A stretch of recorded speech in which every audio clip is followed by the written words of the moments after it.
Is it fair to say that we're creating a poisonous environment here for business owners? Why are we pushing people away that put millions and millions and millions of dollars, putting this money into our economy, giving it to us? Why are we pushing them away? The understanding is very short-sighted, if I can say, because in the super ferry, they don't really need us. They can go up to the Mediterranean or the Puget Sound, and they can run they're going to make lots of money somewhere else. But we play hard to get. We have this business attitude, or attitude against business, the same way that I was on the broadband task force. The word was Google was putting an underground cable from the West Coast to Japan and could stop off in Hawaii. But they said, and twice, we are not going to Hawaii, number one, the regulations are too severe, the business environment is toxic.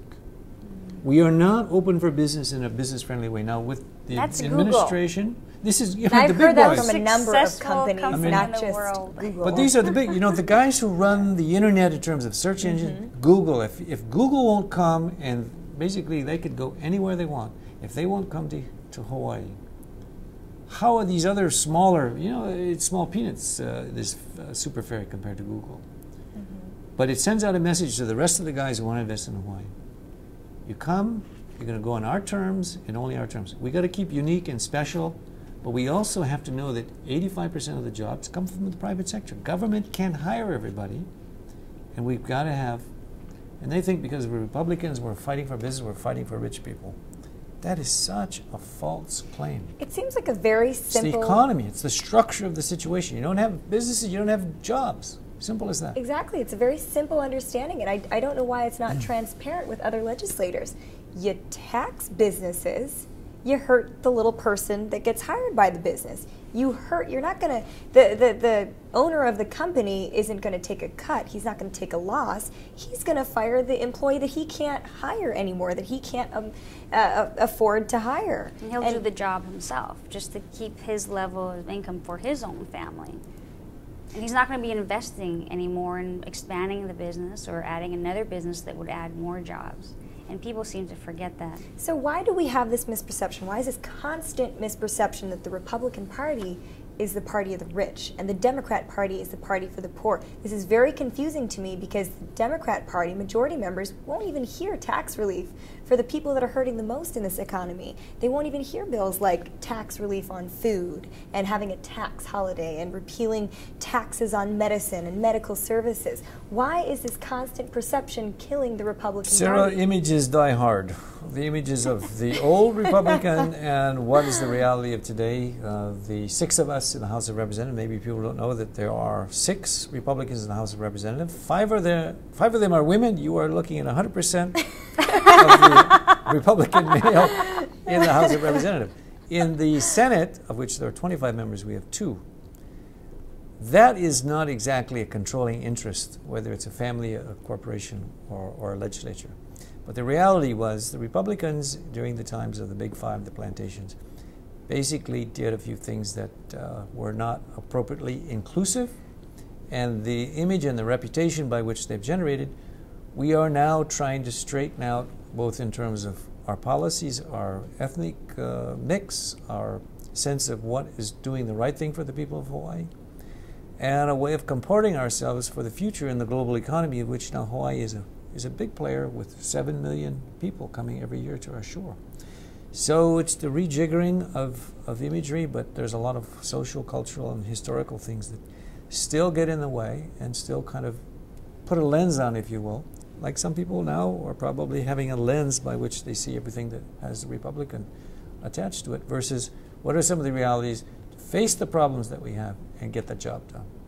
I think that really that's what they're interested in, but the filters sometimes get in the way. Well, I actually think a lot of people are on our side, and I don't know anyone in the state of Hawaii that's satisfied with how our educational system has treated our children. I don't think they're satisfied with the progress or the lack of progress that is given to our kids. And I have so many great teachers and principals in my district, and they're fantastic, and they've been very innovative. But one principal said to me is the system, the way that things are set up with bureaucracy being so big in the educational system, our system promotes mediocrity and below. And for a successful principal who's turned a school around to say that, and it really showed her frustration. And so I think more people in the state of Hawaii really just have to understand that, yes, some of them may be unionized like many of their family members, but they really need to start asking these tough questions. If you're not satisfied with how our educational system is for the last 40 years, you've got to make a change. You can't keep electing elected officials that want the status quo. And I think a lot of people are very upset about the cost of living here, and they're just leaving. But instead of leaving, they need to get braver and fight for their families and make it known to these elected officials that these things are important to them. And that's kind of what I did, and I think I'm very proud of the accomplishments we've had here. Like we said earlier in the program, if we weren't here, things would be 10 times worse, because no one would be fighting for the people. There's a default. Everybody has a computer, they know what default is. There's a default spirit on the floor of the House of Representatives.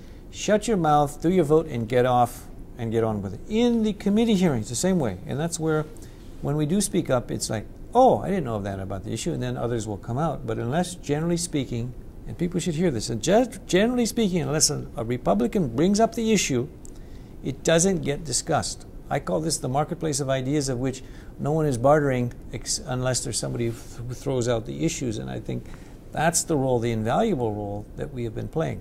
But let me go back to education. This nation is at a crossroad. We have no more manufacturing. We've got basically money and we got brains. If we don't get the educational quotient resolved, where we are now in math and science, 14, 15 in terms of the developing world, we're going to be in real trouble. We think we're in trouble with this economic thing. In education, in the long run, we are really going to be in trouble. We have exported every piece of manufacturing equipment, except for maybe airplanes and a few computers and some other things that are rather esoteric, military hardware, etc. But we've got the entrepreneurial spirit, we've got the money and the ideas, and that's where the educational system, the great equalizer for money and social merit and rising in one's background, we just haven't given or set our expectations high enough to do that. For the first time in the history of our nation, people 40 years and older are more educated than kids 25 and under. Every generation is always smarter than their mother and their father and their uncles and their grandfathers. This generation of young people are less educated than their parents. That's a sign, watch out. Where are we going? What are we doing? Are we devaluing? Are we dumbing down the next generation? So when my colleague talks about education and our minority leader talks about charter schools, we've got to give and be innovative and creative. We've got to do better. Otherwise, I would say the whole grand experience of democracy in America and the prosperity that comes with that is going to be lacking and lost.